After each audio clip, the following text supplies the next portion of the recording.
Selamat pagi menjelang siang, selamat hari Minggu, tanggal 19 Desember tahun 2021. Kita akan tinggal 6 hari lagi kita akan merayakan Hari Raya Natal di hari Sabtu 25 Desember 2021.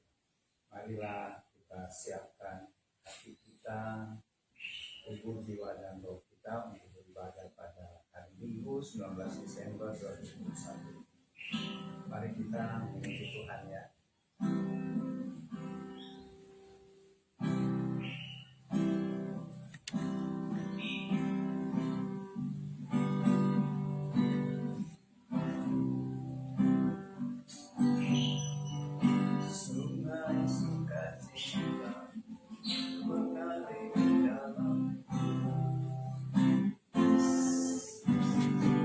Anggur sukacitamu melimpah dalamku,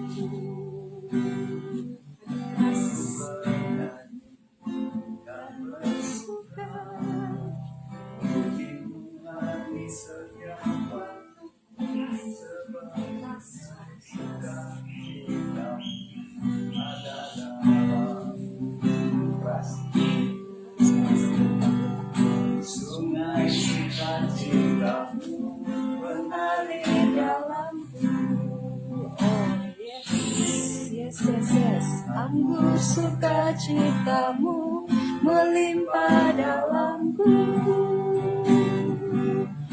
Ku bernyanyi dan bersuka, puji Tuhan di setiap waktu, sebab sungai sukacitamu ada dalamku. Mengalir bersamamu di dalam sukacitamu, mengikutimu Tuhan dalam kegerakanmu, melayanimu Tuhan di dalam sukacitamu, sebab hanya Tuhan yang membuat sukacitaku penuh. Sungai sukacitamu mengalir dalamku. Anggur sukacitamu melimpah dalamku.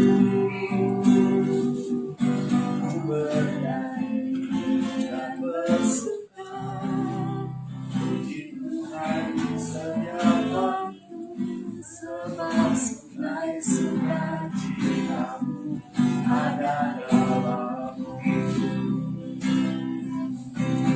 Mengalir bersama di dalam sukacitamu, mengiringi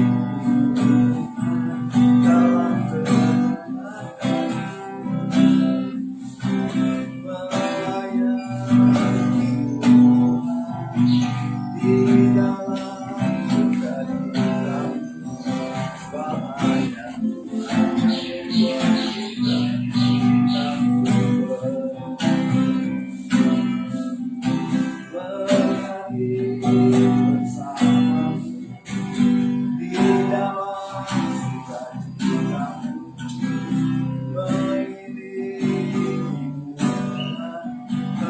kegerakanmu,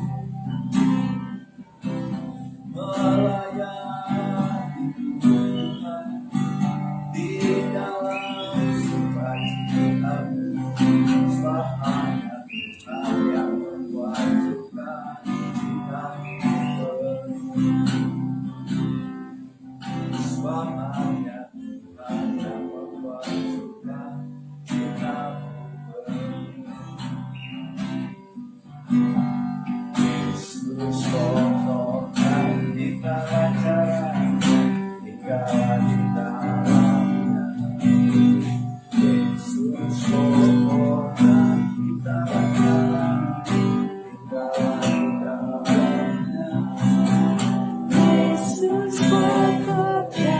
kita caranya, tinggallah di dalamnya.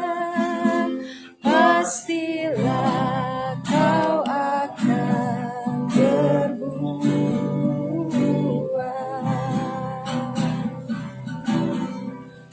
Yesus cintaku, ku cinta kau cinta Dia.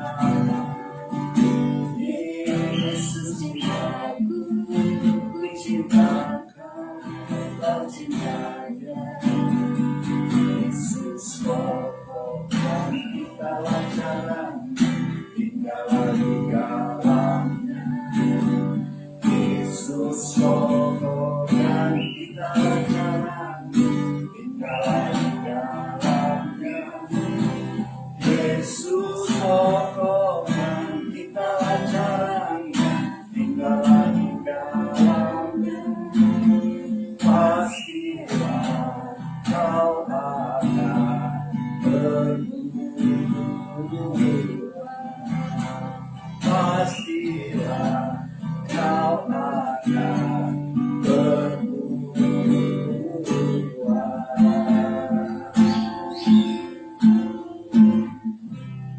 Kita berdoa ya, doa pembukaan.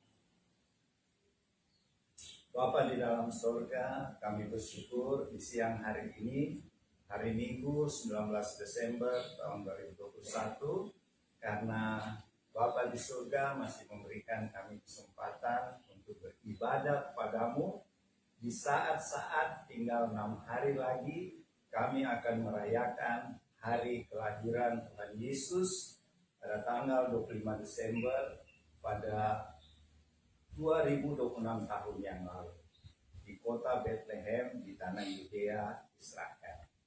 Tuhan, persiapkanlah kami untuk menyambut hari Natal tahun 2021 ini dengan sikap hati kami yang benar. Untuk itu Tuhan, kami mohon Roh Kudus pimpin kami. Terima kasih Tuhan, hadirlah di tengah-tengah ibadah kami, karena kami percaya firman-Mu, 2-3 orang berkumpul dalam nama-Mu Tuhan Yesus, Tuhan mau hadir di tengah-tengahnya. Di dalam nama-Mu Tuhan Yesus yang telah mengajar kami berdoa bersama-sama. Bapa kami yang ada di dalam sorga, dikuduskanlah nama-Mu. Datanglah kerajaan-Mu, jadilah kehendak-Mu di bumi seperti di sorga.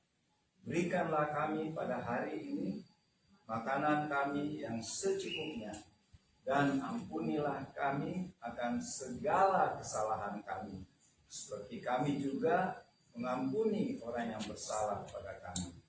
Dan janganlah membawa kami ke dalam pencobaan, tetapi lepaskanlah kami dari segala yang jahat.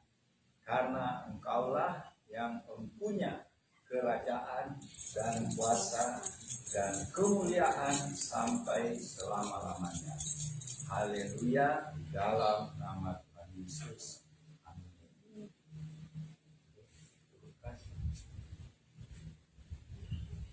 Mari kita akan menyambut firman Tuhan ya.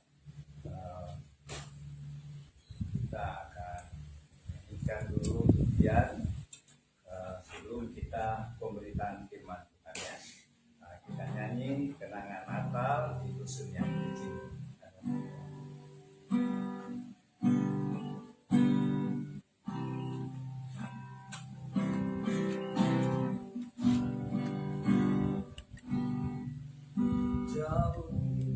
Dusun yang kecil, di situ rumahku. Lama sudah ku tinggalkan, aku rindu. Tahun-tahun telah berlalu, menambah rindu. Nantikan kedatanganku terus. Kau di dusun yang kecil, di situ lama sudah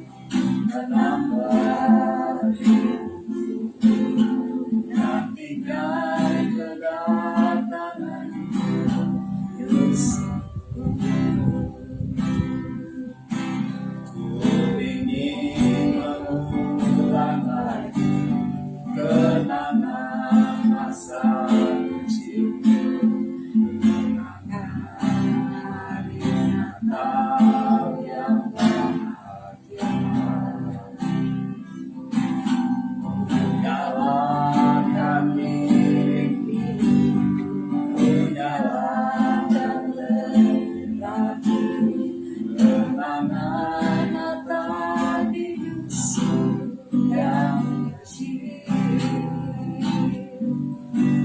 jauh di dusun yang kecil, di situ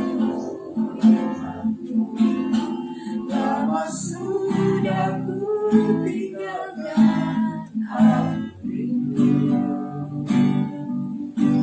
Tahun-tahun telah berlalu, menambah rindu, nantikan kedatangan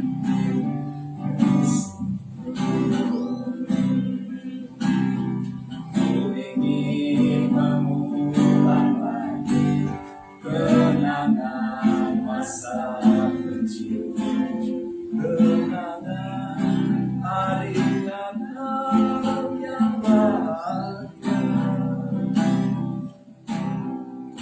nyalakan ini, ku nyalakan terang, kenangan Natal di dusun yang kecil,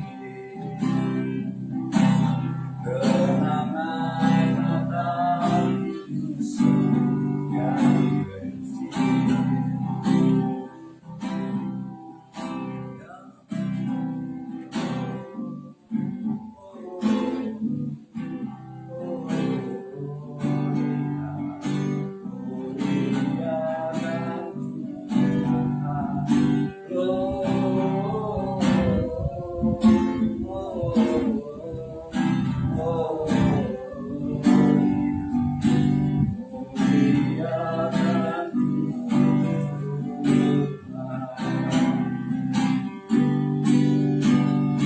Dari pulau dan benua terdengar selalu lagu yang semua bagi nama menebus.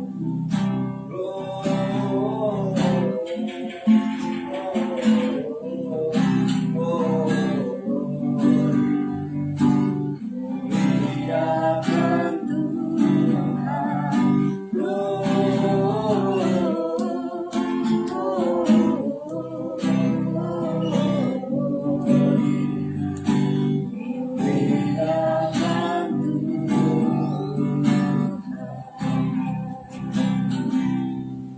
Oke, kita akan masuk dalam pemberitaan firman Tuhan.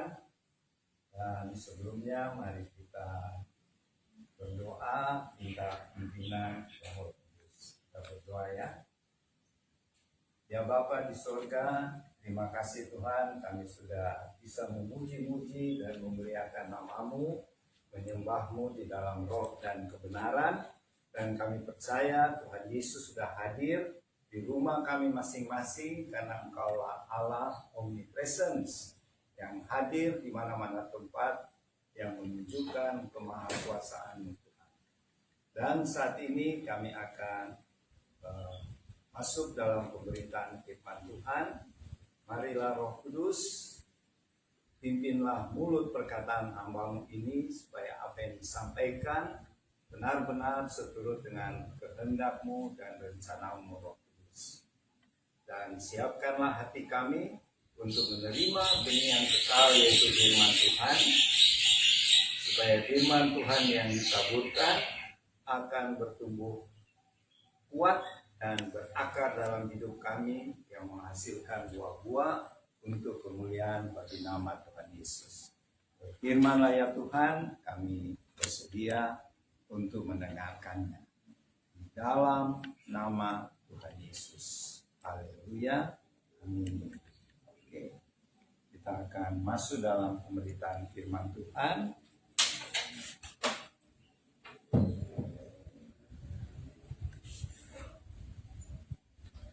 Dalam pemberitaan firman Tuhan ini ada terambil dari beberapa bagian dari firman Tuhan, dan temanya sebenarnya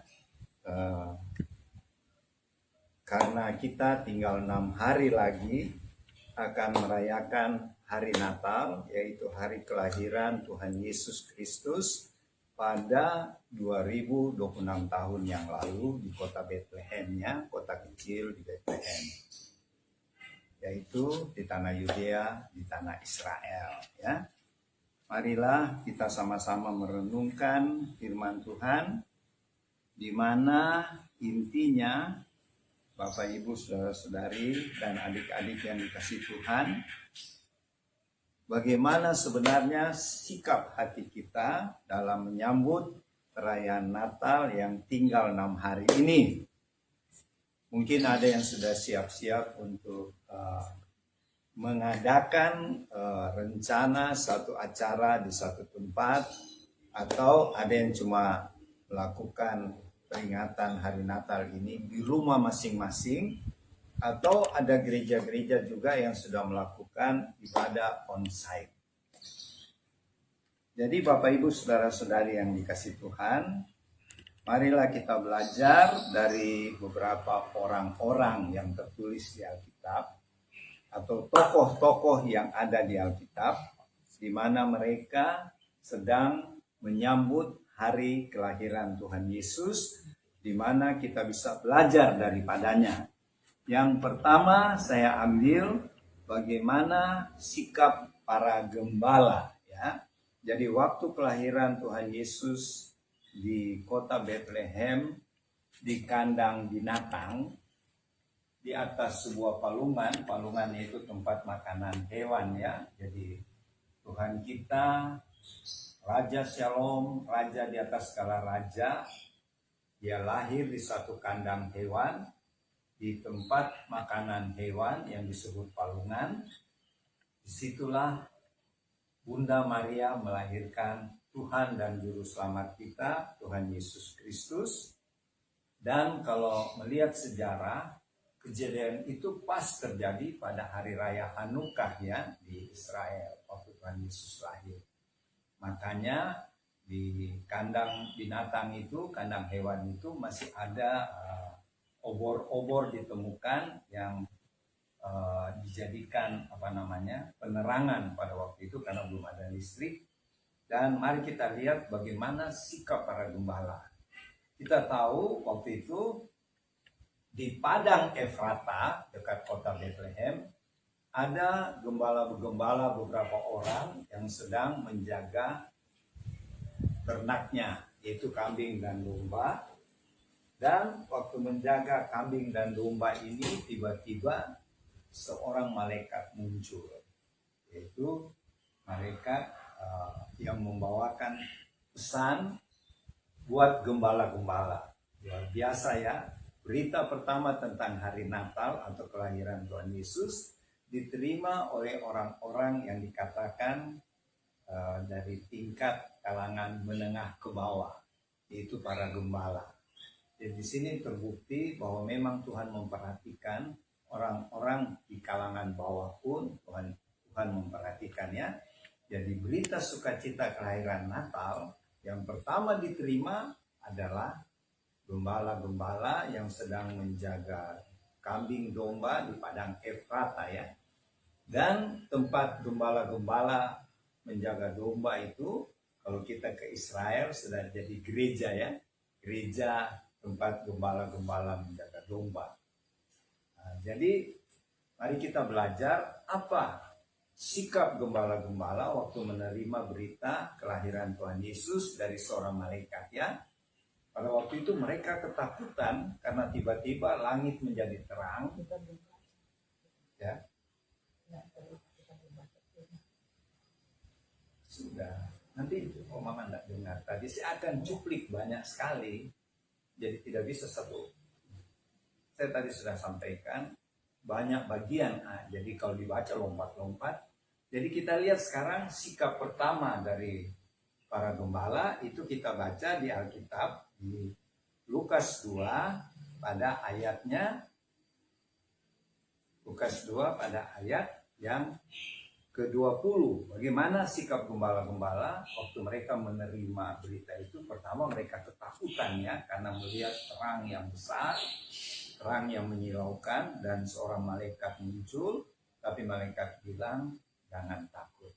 Karena aku datang untuk menyampaikan berita gembira, yaitu pada hari ini telah lahir seorang bayi yang dibungkus dengan lampin dan terbaring di dalam palungan.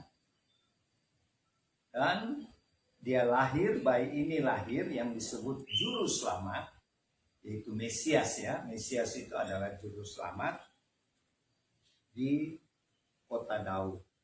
Kota Daud itu nama lainnya Bethlehem ya. Bethlehem itu artinya rumah roti ya, rumah roti. Disinilah Tuhan Yesus lahir sesuai berita yang disampaikan malaikat kepada para gembala. Dan kemudian muncul lagi malaikat yang lain yang menyanyikan kemuliaan bagi Allah di tempat yang maha tinggi dan damai sejahtera di bumi di antara manusia yang berkenan kepadanya.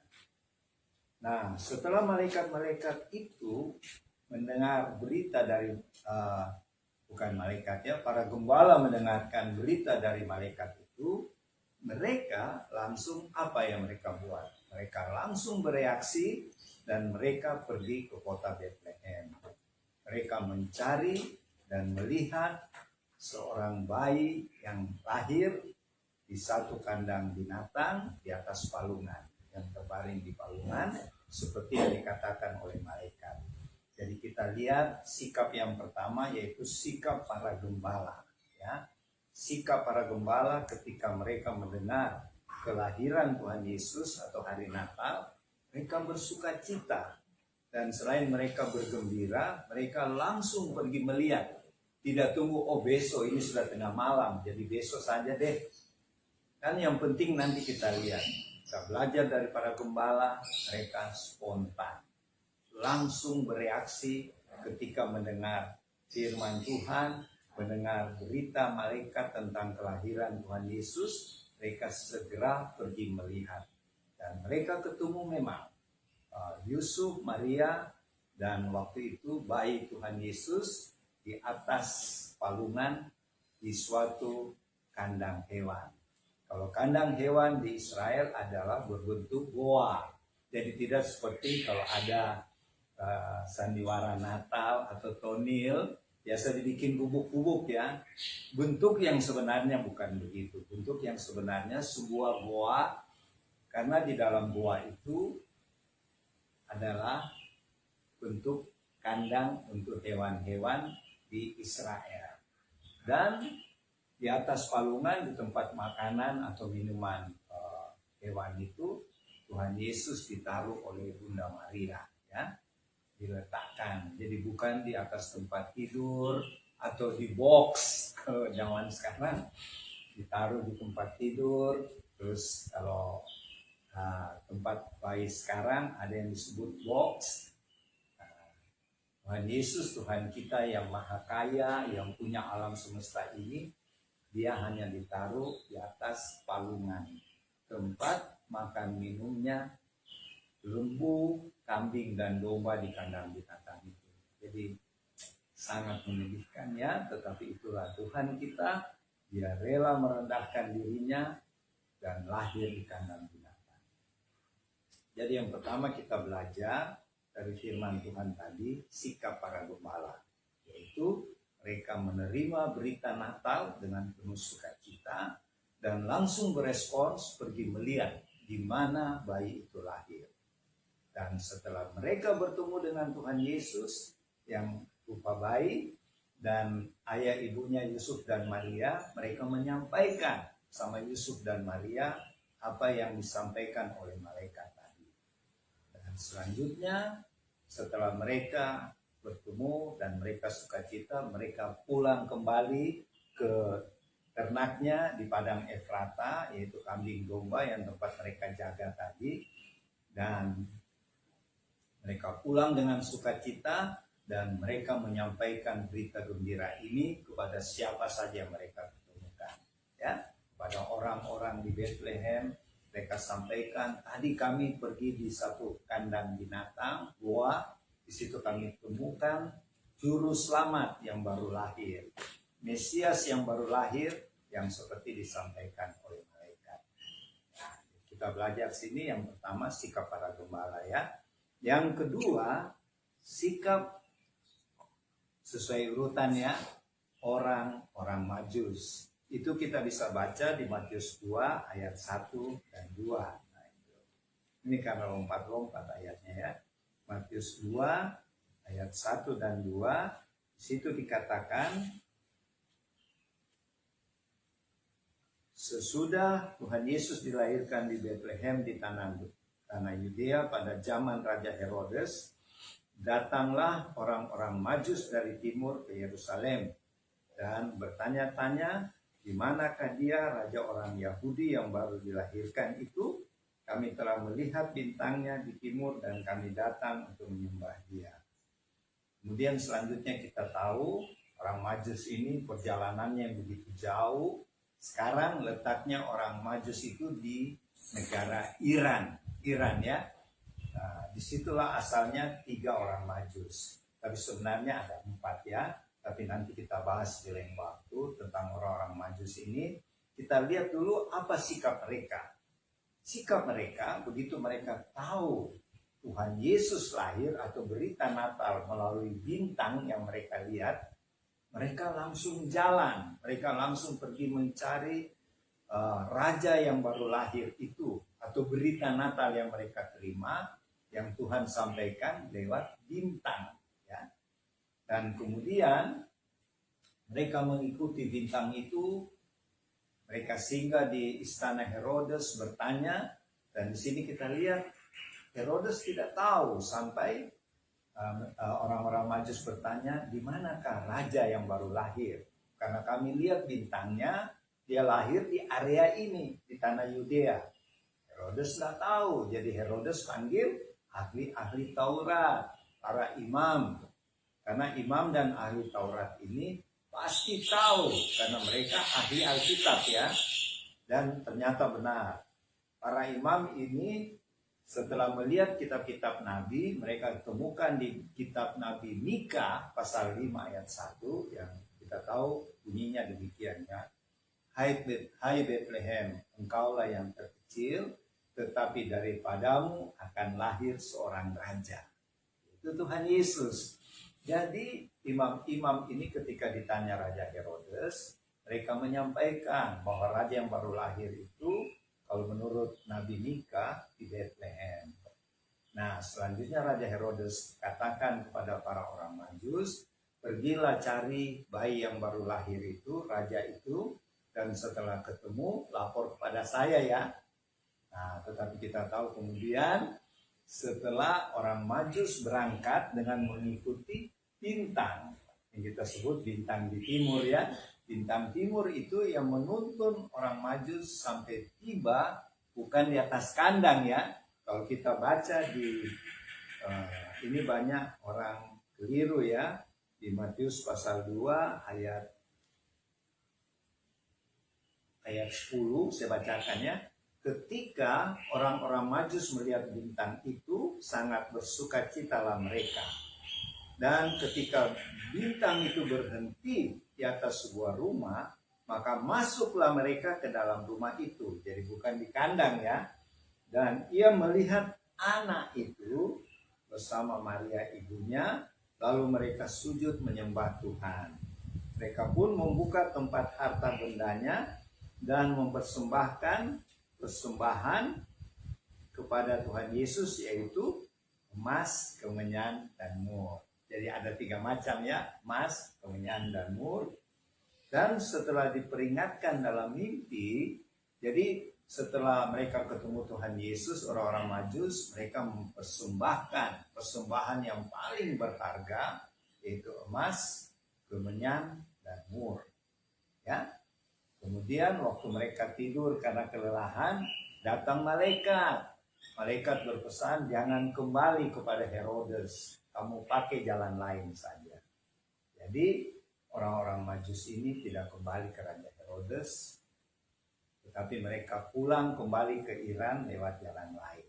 Nah, di sini kita belajar sikap yang kedua. Tadi yang pertama bagaimana sikap para gembala ketika mendengar berita Natal ya. Nah, kita belajar lagi dari orang Majus. Orang Majus ini begitu menerima berita melalui sebuah bintang. Jadi di sini kita lihat Tuhan juga bisa berfirman melalui bintang, sebuah bintang. Dan orang Majus ini menerima dan mereka tidak ragu-ragu, mereka terus pergi mencari. Dan kita lihat perjalanannya yang begitu jauh dan penuh mara bahaya. Karena di perjalanan orang Majus ini bisa dirampok. Sebab mereka membawa emas dalam jumlah yang banyak ya. Tetapi menurut cerita orang Majus ini mereka bawa pengawal-pengawal. Jadi ketika mereka di jalanan, mereka tidak mengalami perampokan. Sampai mereka menjumpai Tuhan Yesus. Mereka langsung menyembah. Lalu memberikan persembahannya yaitu kado Natal buat Tuhan Yesus, kado ulang tahun, yaitu emas, kemenyan, dan mur. Tapi di sini kita bisa perhatikan ya, Tuhan Yesus tidak di kandang lagi, bukan di goa lagi, tapi di sebuah rumah. Dan kalau menurut sejarah, kalau kita dapat dari orang Katolik, saudara kita Katolik, orang Majus ini tiba di Bethlehem di sebuah rumah, bukan di kandang, 4 bulan kemudian. Jadi bulan April ya, kalau Tuhan Yesus lahir 25 Desember, orang Majus nanti ketemu karena perjalanan jauh ya, dan cuma naik onta, bukan naik mobil ya. Mereka tiba di rumah tempat Tuhan Yesus berada di bulan April, jadi sudah 4 bulan. Makanya kalau lihat bahasa aslinya, bukan lagi berupa bayi, tapi sudah seorang anak. Ya, Tuhan Yesus sudah menjadi seorang anak, bukan lagi seperti bayi di palungan yang seperti gembala ketemukan ya. Ini sebuah anak kecil, seorang anak kecil. Nah, makanya kalau orang Katolik mereka merayakan Epifania atau kelahiran Tuhan Yesus di bulan Januari ya. Karena itu kalau Katolik Ortodoks yang berasal dari Turki di bulan April. Karena menurut sejarah mereka temukan orang Majus ketemu Tuhan Yesus pada bulan April, 4 bulan kemudian. Ya, jadi sikap yang kedua kita belajar orang Majus. Bagaimana sikap orang Majus waktu mendengar berita Natal, kelahiran Tuhan Yesus? Mereka langsung pergi mencari dan rela berkorban harta, korban waktu. Bahkan nyawa mereka juga bisa terancam ya, karena perjalanan yang jauh dan zaman itu banyak perampokan. Tapi Tuhan melindungi mereka dan mereka sampai ke tempat tujuan bertemu dengan Tuhan Yesus. Dan kita belajar di sini sikap orang Majus, mereka rela berkorban, rela buang waktu yang begitu lama dan rela harta bendanya yaitu emas, kemenyan, dan mur, harga yang sangat mahal. Dan mereka begitu melihat Tuhan Yesus di sebuah rumah saja, bukan di istana, tapi mereka tetap menyembah dan memberikan emas, kemenyan, dan mur. Jadi sikap orang Majus itu adalah mereka siap berkorban buat bertemu Tuhan Yesus, merayakan Natal. Dan yang kedua, mereka siap membuang waktu yang begitu jauh, memakan waktu lama perjalanan. Dan ketiga, mereka mempersiapkan harta bendanya mereka yang paling mahal. Itu sikap yang kedua ya, orang Majus. Dan mereka mau menyembah Tuhan dengan tidak melihat keadaannya, bukan di sana ya, di sebuah rumah saja. Itu sikap yang kedua. Sikap yang ketiga, kalau menurut urutan, siapa? Para imam. Nah, kita belajar lagi. Para imam waktu ditanya Raja Herodes, di mana itu raja baru lahir? Mereka tahu ada di kitab nikah nabi-nabi dia lahir di Bethlehem. Tapi mereka sampai di situ saja. Mereka dengar firman Tuhan, mereka tahu firman Tuhan, tapi tidak pergi mencari Mesias yang baru lahir. Jadi sikap yang ketiga kita belajar yaitu sikap para imam, yaitu yang cuma pasif. Dengar firman, dengar berita Natal, tapi tidak berbuat apa-apa. Mereka tetap di istana sama Herodes kan. Tidak ditulis itu mereka pergi mencari sama orang Majus. Tidak. Nah, itu sikap yang ketiga. Cuma sikap pasif. Tahu firman. Tapi tidak melakukan. Tidak berespon. Dan Sikap yang terakhir kita tahu yaitu sikap Raja Herodes. Apa sikap Raja Herodes? Dia pura-pura bilang sama orang Majus, pergi cari ya, kalau sudah ketemu lapor sama saya mau pergi menyembah dia. Ini sebenarnya sikap pura-pura ya, sikap munafik, padahal tujuannya dia mau membunuh bayi itu. Jadi sikap yang keempat kita belajar, kalau kita mendengar berita Natal, jangan kita iri hati, jangan kita cemburu seperti Raja Herodes, bahkan melakukan kejahatan. Yaitu kita tahu kemudian 2 tahun kemudian Herodes memerintahkan pengawal-pengawalnya, para prajuritnya membunuh bayi-bayi yang usia 2 tahun ke bawah. Nah, jadi inilah sikap yang keempat. Yang jadi pertanyaan sekarang, dalam kita menyambut hari Natal yang tinggal 6 hari lagi, bagaimana sikap kita yang terbaik? Apakah kita mengikuti sikap para gembala, yaitu dengan penuh sukacita mendengar berita Natal dan mau pergi berjumpa dengan Tuhan Yesus? Yang artinya kalau kita terapkan, kita aplikasikan, yaitu kita tahu hari Natal tinggal 6 hari, kita harus sukacita dong, karena ini hari kelahiran seorang raja dan kita berusaha ketemu Tuhan, yaitu seperti melalui ibadah pada hari Minggu ini. Ya, itu sikap yang pertama, sikap para gembala itu baik kita contoh. Terus sikap orang Majus, sikap hati orang Majus, dia menyambut berita gembira kelahiran Tuhan Yesus. Mereka pergi mencari seperti gembala itu ya, para gembala. Dan mereka rela buang waktunya mereka, rela menempuh bahaya, nyawa mereka terancam di perjalanan. Dan mereka mempersembahkan yang terbaik, termahal buat Tuhan Yesus ya, yaitu emas, kemenyan, dan ya. Dan apakah kita mau mencontoh sikap orang Majus ini, atau kita mau mencontoh sikap para imam yang cuma dengar firman Tuhan tapi cuma pangku tangan, tidak pergi mencari? Atau kita seperti Raja Herodes yang marah-marah dan mulai memerintahkan membunuh itu bayi-bayi. Jadi bukan menyambut berita Natal itu dengan sukacita dan bersyukur, tetapi dengan rasa iri hati, cemburu, dan kejahatan. Nah, mari Bapak Ibu, saudara-saudari, yang penting dalam menyambut perayaan Natal yang tinggal 6 hari ini, kita ingat juga, kita sekarang sebenarnya di masa menjelang kedatangan Tuhan Yesus yang kedua kali, bukan lagi sebagai bayi, tetapi sebagai raja di atas segala raja yang akan datang di angkasa dalam peristiwa pengangkatan atau rapture.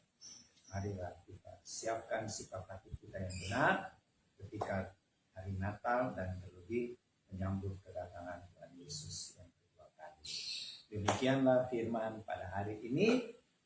Semoga bisa menjadi berkat dan sukacita bagi kita semua, khususnya teman-teman Marlot dan keluarga. Selanjutnya, silahkan Mama Palar. Jadi ada 4 sikap ya.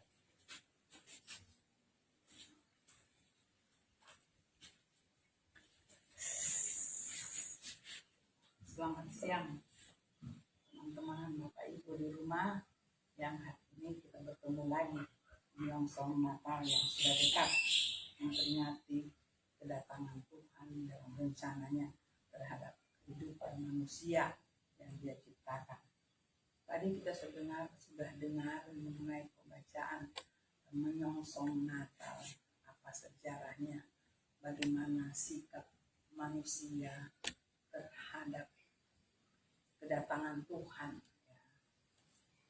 Ada hal-hal yang manusiawi mendengar sesuatu keajaiban dalam kehidupan manusia sendiri yang tidak pernah direncanakan dan tidak pernah tidak ada dasar untuk Tuhan, untuk manusia membuat itu.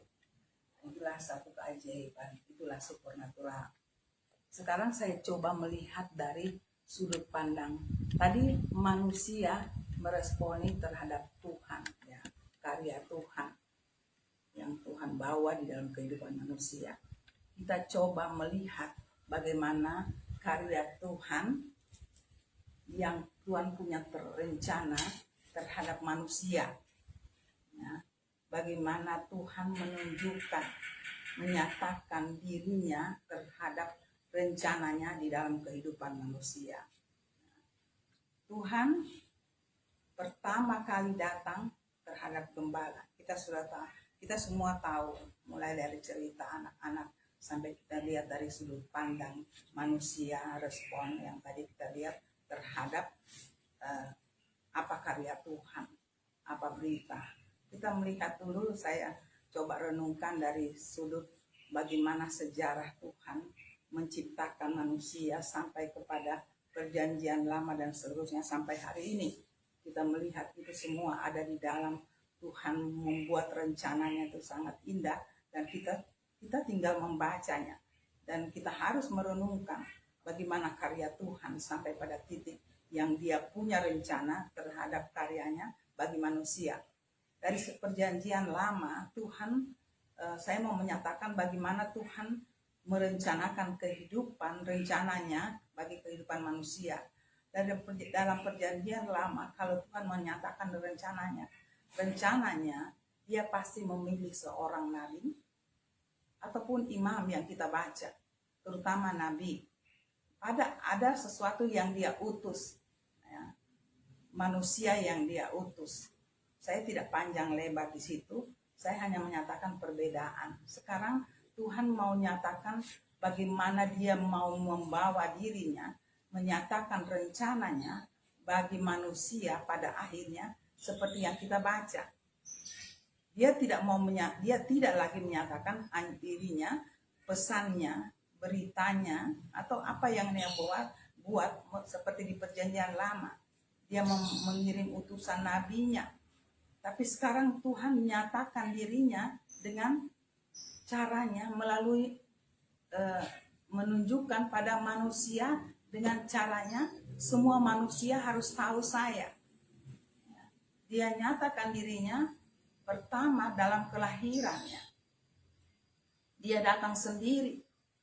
Dia nyatakan pada Maryam, ya, dan saya tidak panjang lebar di situ dengan Yusuf, ya. Itu rencananya. Dia tidak datang pada satu hal yang kamu kesini nyatakan ini, tidak. Tuhan sendiri datang pada manusianya dalam rencananya. Dan manusia yang Dia tunjuk itu adalah perkenanannya. Kita coba belajar di situ. Kita memang perlu belajar manusia kita, tapi kita juga harus perlu belajar bagaimana Tuhan menyatakan rencananya pada manusia, supaya kita tahu di situ pribadi Tuhan. Dia nyatakan dulu pada seorang yang Dia berkenan, ya, Maria atau Maria yang sering kita dengar, kita katakan Yusuf. Dia sendiri yang datang. Dia utus malaikatnya, ya. Nah sekarang Dia nyatakan kelahirannya, dan itu diresponi oleh Maria.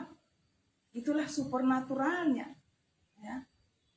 Begitu hebatnya Tuhan. Yang biasa dulu nabi, tapi sekarang manusia biasa. Bagaimana kelanjutan seterusnya? Kita sudah tahu ceritanya. Waktu Dia datang, tidak datang pada orang yang hebat. Dia datang pada gembala-gembala, bukan satu orang. Di situ kita lihat bagaimana Tuhan mau menyatakan isi hatinya. Kenapa gembala? Bukan seorang presiden atau raja, bukan seorang yang terkenal. Di sini saya coba renungkan bagaimana kita belajar. Kita mau mendengar, bisa mendengar suara Tuhan, bisa mendengar, bisa melihat karya Tuhan. Kalau kita renungkan, hanya orang-orang biasa. Coba kita renungkan, kita pikir, kita coba telaah. Kalau kita melihat Tuhan mau mendengar, Tuhan mau dengarkan isi hatinya yang langsung, ya. Dia juga bisa membuat sesuatu yang dibicara di tempat yang lain, di ilmu pengetahuan bisa.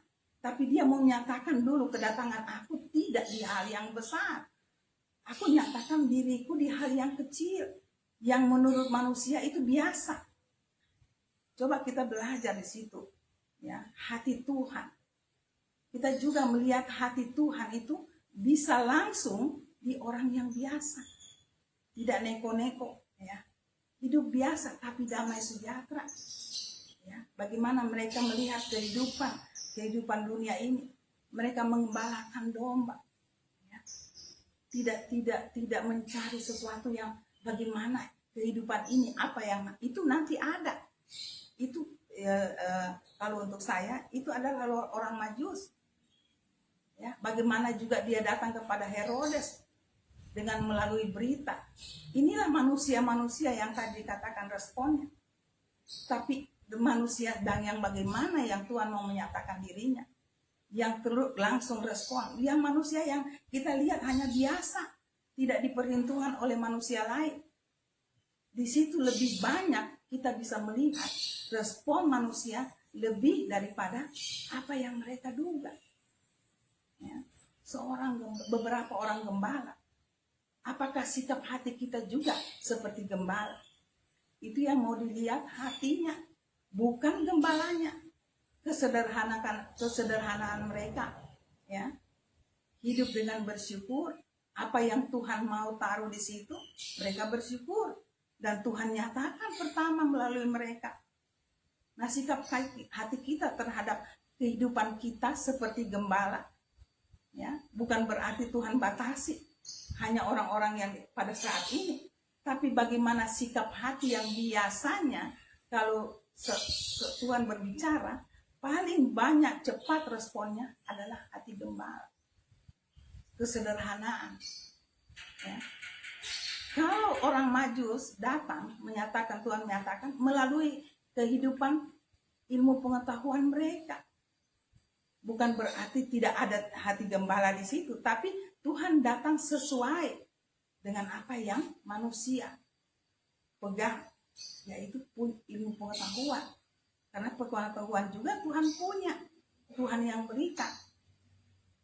Bagaimana dengan kita? Ya, kita bawa pengetahuan kita dengan hati Tuhan untuk memuji Dia, untuk mengagungkan Dia, ataukah apa?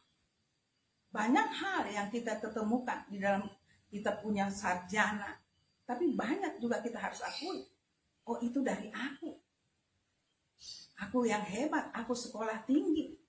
Kita tidak akan ketemu Tuhan, kita belajar dari orang Majus. Mereka bawa ilmu pengetahuan mereka. Nah, pada satu titik, ini tidak mungkin kalau bukan karya Tuhan. Kita yang pintar, punya inteligensi yang tinggi, mari kita renungkan supaya kita kita mengembangkan sendiri ilmu pengetahuan kita dengan Tuhan. Tuhan akan memberikan sesuatu yang tidak mungkin ini kalau tidak ada orang, ada satu pribadi yang membuat ini. Kita belajar ilmu pengetahuan karena pengetahuan itu ada. Tapi bagaimana kita tertantang di luar batas pengetahuan kita setelah belajar? Adakah sesuatu yang melebihi dari pengetahuan kita? Itu hanya ada bagi orang-orang yang kenal Tuhan. Bagaimana Tuhan kita kenal dalam sikap hidup kita? Adakah kita ketemu hal yang luar biasa di tempat yang kita belajar sebagai mengejar pengetahuan? Kita mengejar kita itu tidak salah. Tapi adakah sesuatu titik yang kita ketemukan? Ini nggak bisa. Atau kita sendiri mengaku, Tuhan aku nggak bisa mengolah ini. Nalar saya manusia kalau bukan Tuhan. Ya, kerendahan hati kita mengakui Tuhan. Itu Tuhan akan ketemukan kita di situ. Itulah sikap orang Majus. Mereka bawa ilmu yang mereka punya. Mereka merenungkan sampai mereka ketemukan, oh ini bintang. Mereka ahli bintang. Seperti tadi dikatakan bahwa Tuhan berbicara melalui bintang. Itu sebenarnya ada hal-hal Tuhan, pribadi Tuhan. Ya. Tuhan bagaimana merancangkan rencana itu dengan Tuhan punya segala yang Tuhan mau. Nah Tuhan betul-betul Tuhan yang supernatural. Kita tidak bisa cari Tuhan, hanya batasan manusia kita. Begitu juga, saya kembali lagi kepada gembala. Mereka hanya lihat situasi sekeliling. Tapi begitu datang respon mereka, wow. Bagaimana dengan Herodes?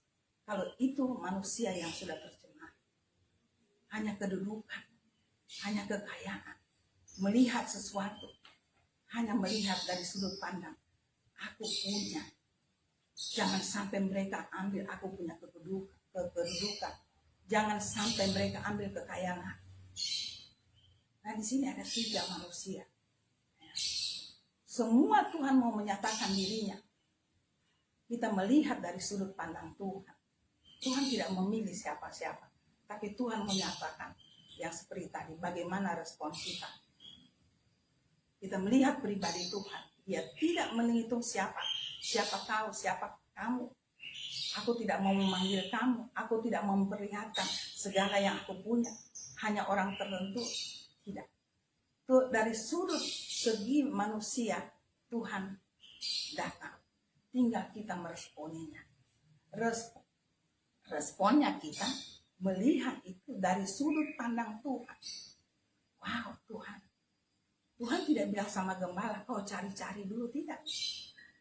Mereka datang dengan apa adanya mereka. Hidup dalam apa adanya mereka. Tapi di dalam koridor Tuhan. Menggembala biasa. Jangan kita sudah di atas, kita mulai pikir, oh yang di bawah tidak ada apa-apanya. Justru orang di bawah banyak melihat karya Tuhan. Cuma kadang mereka tidak menyatakan. Mereka hanya menyatakan antara mereka dengan mereka. Dan mereka cari itu. Coba kita renungkan dari 3 manusia terhadap Tuhan, Tuhan terhadap manusia. Ya. Imam siapa ya? Iya, oh ya, itu tadi ini Opa ada bilang ada imam. Itu mereka sudah ada di dalam koridor Tuhan. Mari kita berpikir itu. Banyak hal kita bercerita kita terhadap Tuhan, tapi jarang Tuhan terhadap kita. Kita harus belajar pribadi Tuhan supaya kita mencintai Dia. Kita melihat Dia dari sudut pandang manusia kita, bahwa kita mengaku kita ada batasan. Tuhan di atas batasan kita, itulah supernatural. Saya coba masukkan ini sedikit saya merenungkan dan saya dapat bahwa di dalam memasuki tahun 2022 kita harus perkuat supernatural kita. Kita tidak akan kuat menghadapi kehidupan manusia kalau kita tidak berada di supernatural, yaitu Tuhan. Tuhan itu Tuhan yang bukan saja natural, tapi di atas natural. Ini adalah tahun 2022 adalah tahun supernatural. Kita harus banyak berhubungan dengan Tuhan. Kalau tidak, kita akan terhanyut oleh kesusahan dunia ini.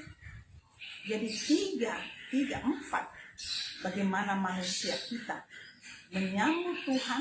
Dari 4 juga poin ini kita melihat bagaimana Tuhan memanggil kita. Ya.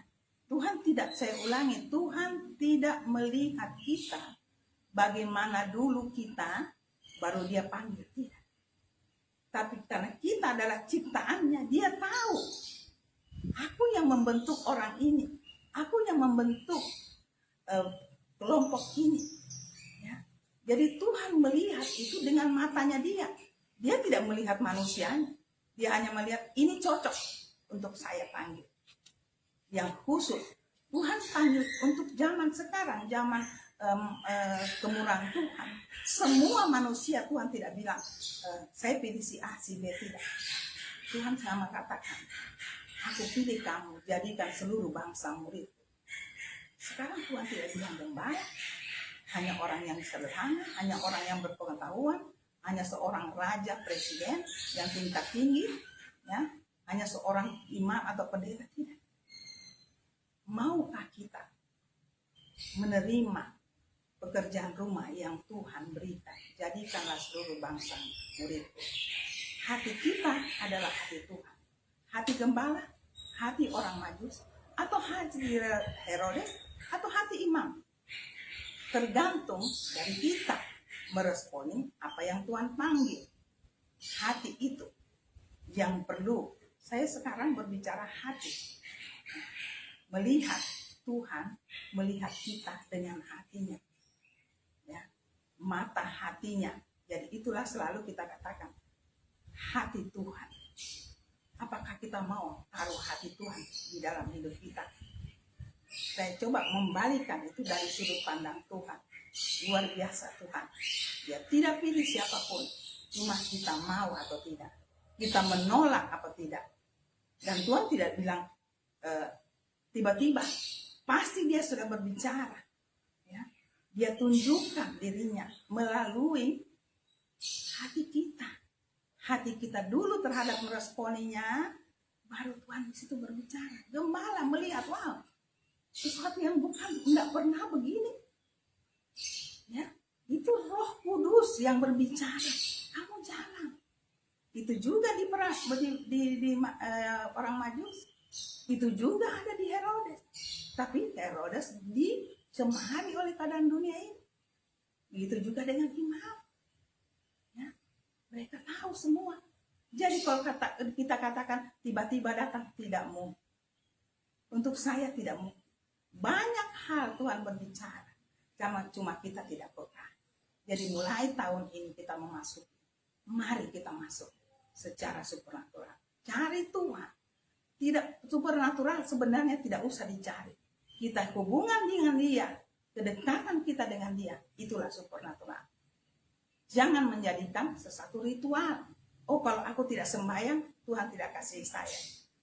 Oh, kalau aku tidak berikan perpuluhan, bukan Tuhan. Tidak. Tuhan tidak melihat, cuma Tuhan kasih rambu. Kamu keluar dari rambu ini, kamu akan dicaplok iblis. Rambu itu membuat kita intim dengan Tuhan, bukan ritual. Sadar kita akan hal ini. Mari kita mengingat kedatangan Tuhan, memperingati pada tahun ini. Tahun kelahiran Tuhan, bulan kelahiran Tuhan Yesus. Tapi kita melihat dari sudut pandang Tuhan. Jangan biasa-biasa saja. Naikkan supernatural kita. Di situ kita akan melihat karya Tuhan yang luar biasa. Dalam memasuki tahun 2022, kita mulai supernatural kita. Lebih dan lebih lagi, Roh Kudus akan berkarya.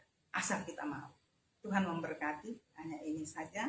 Mungkin ini bisa berguna untuk Bapak, Ibu, Saudara-saudari di rumah. Tuhan memberkati.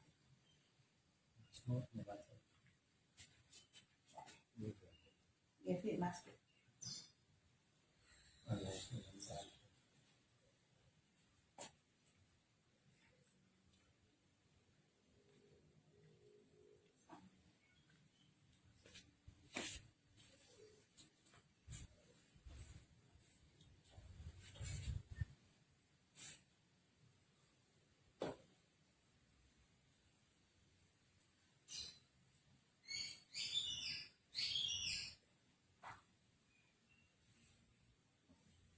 Sebelum kita masuk ke perjamuan kudus, mari kita berdoa bersama dari kitab Mazmur pasal 91. Kita berdoa, kami yang duduk Tuhan dalam lindungan-Mu yang maha tinggi dan bermalam dalam naungan yang maha kuasa, akan berkata kepadamu Tuhan, tempat perlindungan kami dan kubu pertahanan kami, Allah kami yang kami percayai. Sungguh Engkaulah Tuhan yang akan melepaskan kami dari jerat penangkap burung, dari penyakit sapar yang busuk. Dengan kepak-Mu Tuhan, Engkau akan melindungi kami. Di bawah sayap-Mu kami akan berlindung. Kesetiaan-Mu ialah perisai dan pagar tembok.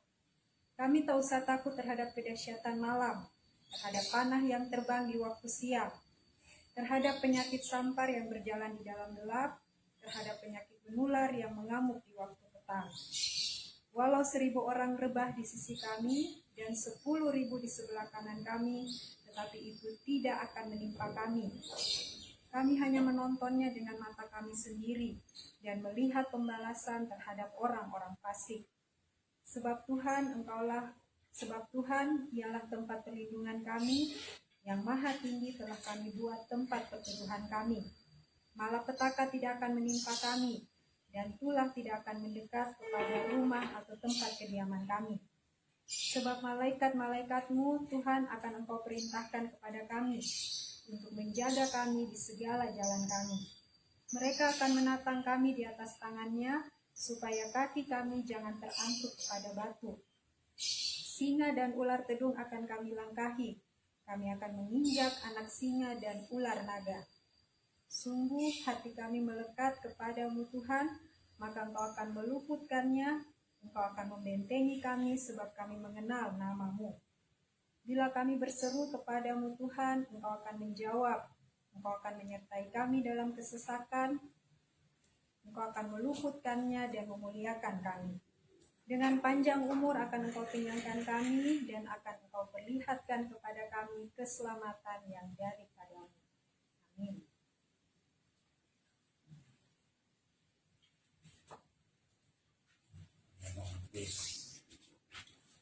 Selesai.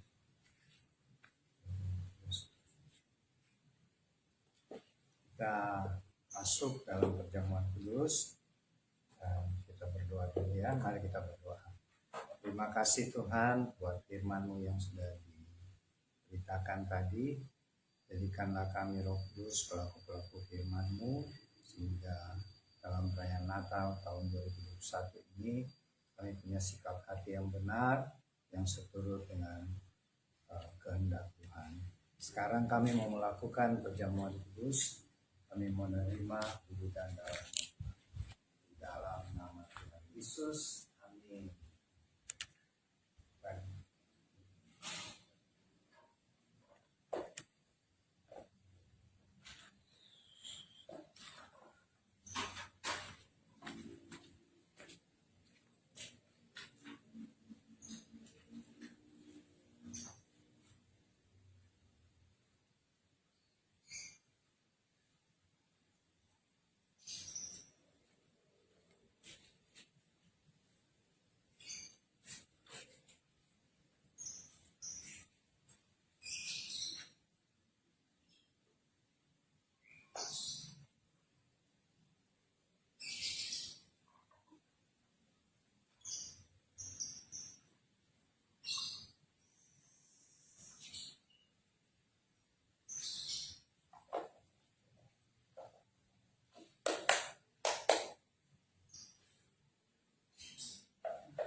Ya, kalau sudah terima hosti dan ada firmannya boleh dibaca ya masing-masing. Silakan baca hosti yang ada firman Tuhan.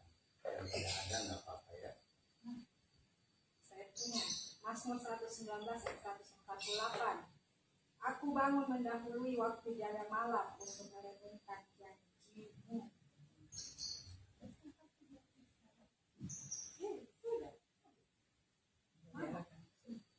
Mazmur 142 ayat 4a. Ketika semangatku lemah lesu di dalam diriku, Engkaulah yang mengetahui jalanku. Dalam manusia. Saya, kalau Julian, sukacita karena Tuhan itulah perlindunganmu. Kalau sedih tidak ada perlindungan. Ya, sudah ya, baca masing-masing. Sekarang Opa punya Lukas 1 ayat 37. Ini perkataan malaikat Gabriel kepada Maryam ya, waktu menyampaikan berita bahwa Maryam akan hamil oleh Roh Kudus dan anaknya akan lahir, namanya Yesus Juru Selamat ya. Ini perkataan malaikat Gabriel, Lukas 1 ayat 37. Sebab bagi Allah tidak ada yang mustahil ya. Kalau menurut manusia tidak mungkin Maria hamil ya, karena dia belum menikah. Tapi kata Gabriel, bagi Tuhan tidak ada yang mustahil ya. Oke, mari kita angkat hosti atau tubuh Tuhan Yesus ini. Dan firman Tuhan berkata, saya ambil dari Markus 14 ayat 22 sampai 24 ya. Markus 14 ayat 22 sampai 24 bunyinya. Dan ketika Tuhan Yesus dan murid-muridnya sedang makan, Tuhan Yesus mengambil roti, mengucap berkat, memecah-mecahkannya, lalu memberikan kepada murid-muridnya, dan Tuhan berkata, ambillah, inilah tubuhku. Mari kita ucapkan sama-sama, terima kasih Tuhan Yesus, Raja Damai, untuk pengorbananmu di kayu salib di Bukit Golgota.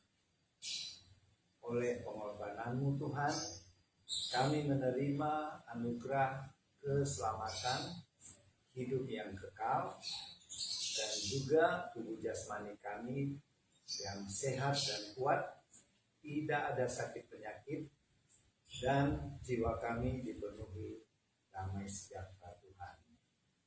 Kami terima tubuhmu Tuhan di dalam nama Tuhan Yesus. Silakan makan dengan iman ya dalam nama Tuhan Yesus.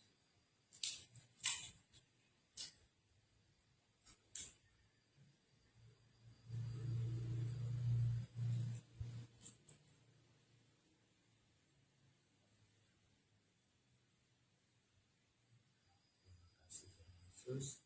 Kita angkat cawan perjamuan.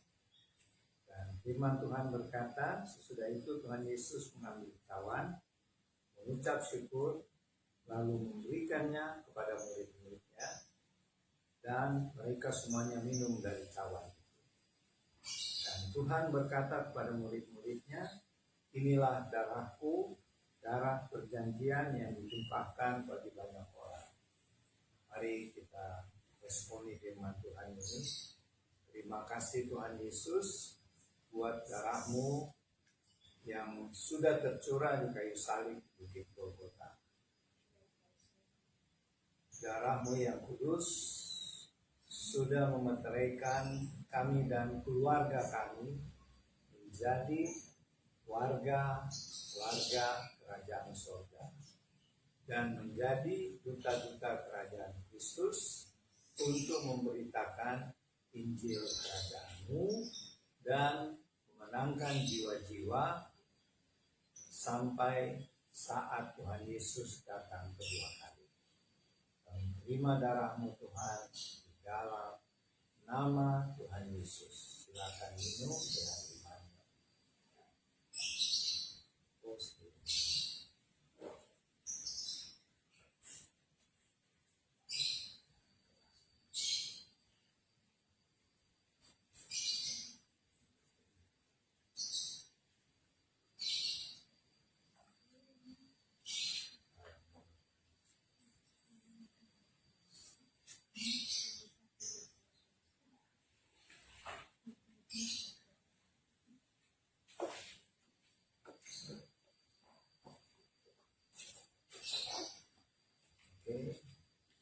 Sebelum kita masuk dalam doa syafaat, kita memuji Tuhan dulu. Selamat Natal ya. Miris Koicai dengan O ya. Karena 6 hari lagi tidak cukup seminggu kita sudah masuk hari raya Natal. Marilah kita memuji Tuhan. Selamat Natal, Miris Koicai dan O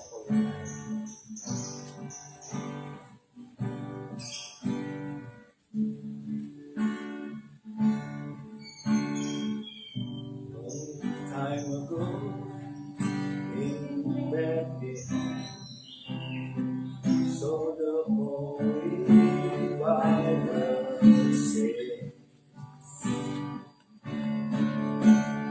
Mary's boy child, Jesus Christ, was born on Christmas Day. Long time ago in Bethlehem,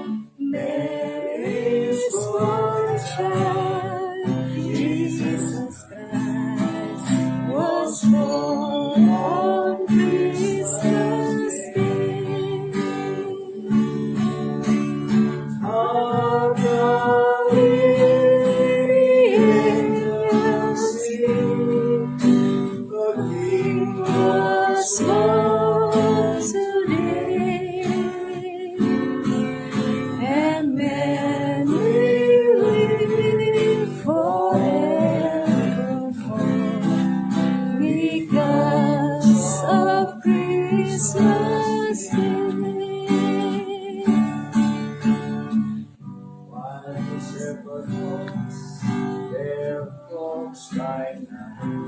They see a bright new shining star. They hear a choir sing a song. The music seems to come from afar. How the angels sing, the King was born today, and then we live forevermore because of Christmas Day. How now hear the angels sing, the King was born today, and man will live forevermore because of Christmas Day. And we live forevermore because of Christmas Day.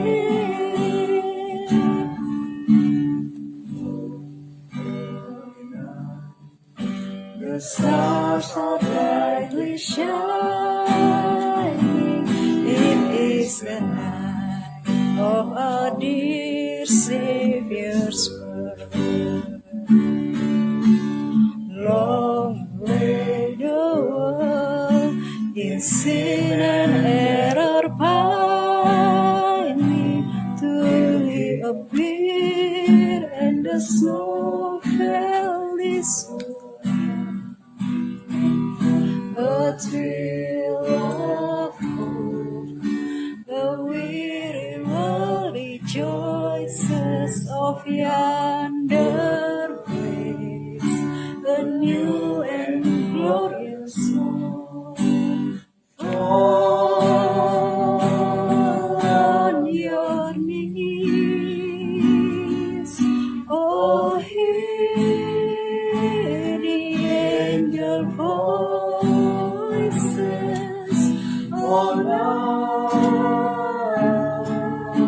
divine, oh, night, when Christ was born, oh, night, divine, oh, night, oh, night before. Sekali lagi. The stars are brightly shining. It is the night of our dear Savior's birth. Long lay the world in sin and error pining, till He appeared and the soul fell this world. A thrill of hope, the weary of rejoices, for yonder breaks the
Yesus.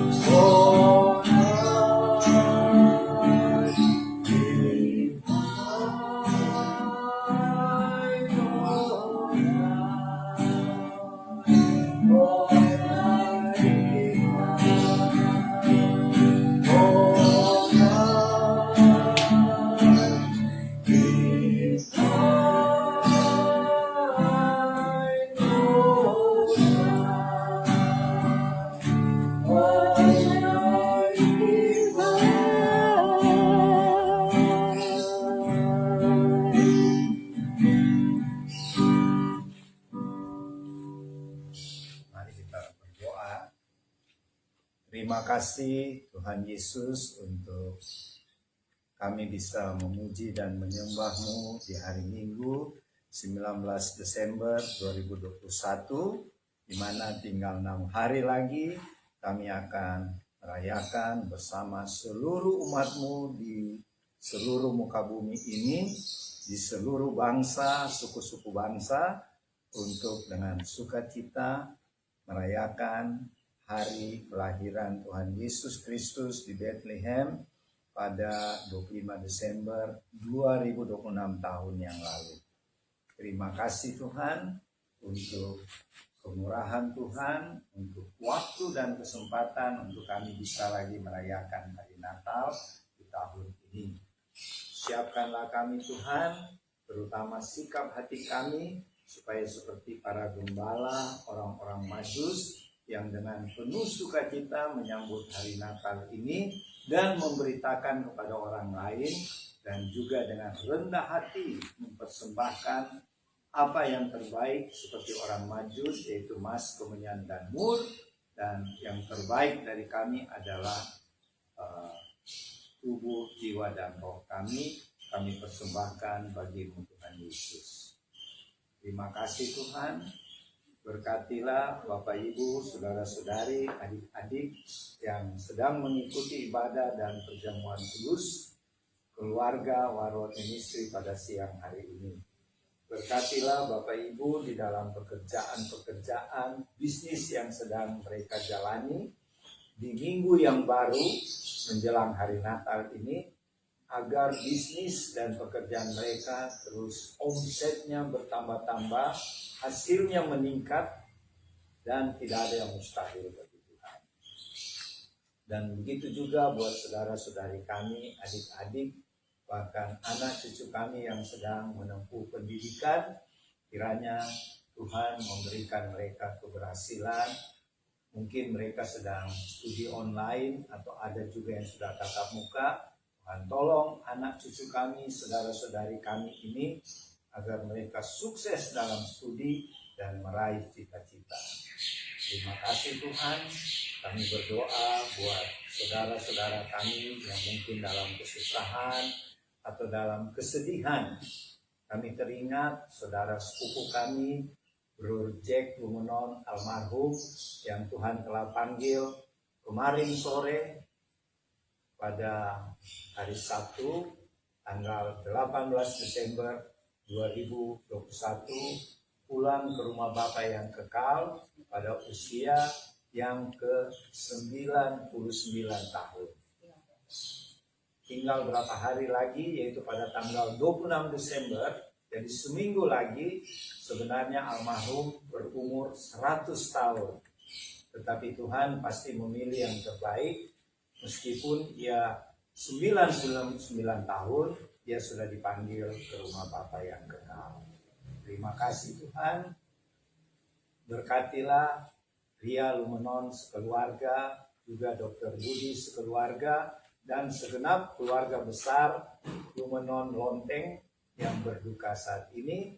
Hiburkan mereka Tuhan, kuatkan iman mereka, dan biarlah mereka juga bersukacita di dalam Tuhan, karena orang yang meninggal di dalam Tuhan disebut berbahagia. Kami berdoa untuk rencana pemakaman hari ini, Tuhan kiranya mengaruniakan udara cuaca dan cerah sehingga tidak ada hujan. Mereka bisa memakamkan saudara kekasih kami, Bro Jack Lumenon, dalam usia 99 tahun di pemakaman yang sudah direncanakan.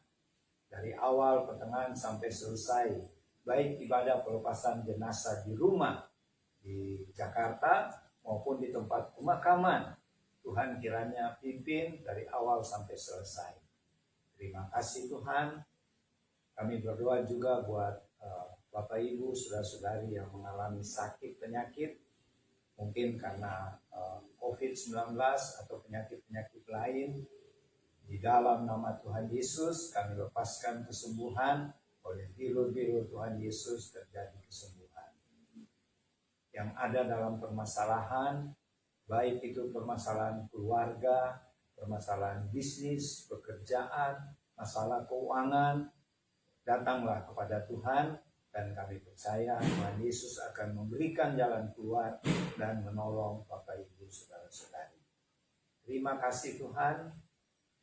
Kami berdoa kini buat Bapak Presiden Jokowi sekeluarga, Tuhan memberkati. Bapak Wapres Maruf Amin sekeluarga, Tuhan memberkati. Dan berkatilah Bapak Luhut Panjaitan sebagai Menteri Koordinator Penanaman Modal Asing. Dan juga semua menteri yang ada, bahkan semua pejabat pemerintah, baik yang sipil, militer, dan kepolisian, yang bertugas di pusat Jakarta maupun sampai ke pelosok desa-desa. Tuhan memberkati mereka semua, curahkan roh takut akan Tuhan, pemerintahan yang adil dan bersih, sehingga bangsa kami Indonesia akan dipromosi Tuhan di tingkat dunia. Dan pakailah kami Warlot juga untuk memberitakan Injil Kerajaan-Mu Tuhan ke suku-suku bangsa, baik di dalam negeri maupun di luar negeri. Terima kasih Tuhan. Kami doakan saudara-saudara kami di Larantuka yang terjadi gempa tadi pagi. Tuhan kiranya menolong dan mengasihani saudara-saudara kami ini yang kehilangan keluarga. Tuhan hiburkan, kuatkan imannya. Yang terkena luka-luka, Tuhan kiranya memberikan kesembuhan lewat para medis. Dan juga yang terkena banjir di mana-mana, Tuhan tolong dan hiburkan mereka Tuhan, kuatkan iman mereka. Dan ingatkan kami Tuhan lewat peristiwa-peristiwa alam ini, kedatangan Tuhan Yesus yang kedua kali di angkasa, peristiwa rapture atau pengangkatan sudah makin dekat. Oleh karenanya Tuhan, siapkanlah kami sebagai hamba-hamba-Mu yang setia, anak-anak-Mu yang tetap taat dan mengasihi Tuhan Yesus, dan tetap penuh semangat melayani Tuhan, bersaksi kemuliaan nama Tuhan terjadi selama hidup yang Tuhan karuniakan kepada kami. Terima kasih Tuhan. Tahun 2021 tinggal 12 hari lagi. Tuhan pimpin kami untuk melewati tahun 2021 ini. Namun sebelumnya perayaan Natal. Siapkan kami Tuhan agar kami siap menyambut tahun 2022. Itu tahun supernatural yang tadi disampaikan Oma. Dan bagi kami Warlot dan keluarga, kami siap diutus Tuhan kemanapun Tuhan utuskan dan kapan saja. Terima kasih Tuhan. Dan sekarang kami mau menerima berkat-Mu Tuhan. Namun sebelumnya, setelah selesai ibadah dan perjamuan kudus keluarga Warlot Ministry ini, kami akan makan siang. Kami bersyukur untuk makanan dan minuman yang Tuhan berikan kepada tiap-tiap keluarga kami, tiap-tiap pribadi yang mengikuti ibadah saat ini. Kiranya Tuhan memberkati dan menguduskan makanan minuman yang kami terima dengan firman Tuhan. Supaya oleh makanan dan minuman, tubuh jasmani kami bertambah sehat dan kuat dan siap untuk bersaksi dan melayani Tuhan. Dan kini kami menerima berkat Tuhan. Kiranya berkat-berkat dari Bapa Surgawi yang berlimpah-limpah dan kasih karunia dari Tuhan Yesus Kristus yang tiada terbatas itu dan persekutuan dengan Allah Roh Kudus menyertai Bapak Ibu, saudara-saudari, adik-adik yang mengikuti ibadah saat ini di rumah masing-masing, dan kami yang ada di Tabernakel Warlord di Stuttgart City. Mulai siang ini berlaku sampai Tuhan Yesus datang di angkasa dan mengangkat kita semua dalam peristiwa pengangkatan. Dalam nama Tuhan Yesus. Semua yang percaya dan bersyukur sama-sama katakan amin. Amin. Terima kasih, sampai jumpa minggu depan, hari Minggu tanggal 26 Desember 2021, hari Natal kedua, secara ibadah online lagi. Tuhan Yesus memberkati. Shalom. Shalom, Tuhan Yesus memberkati.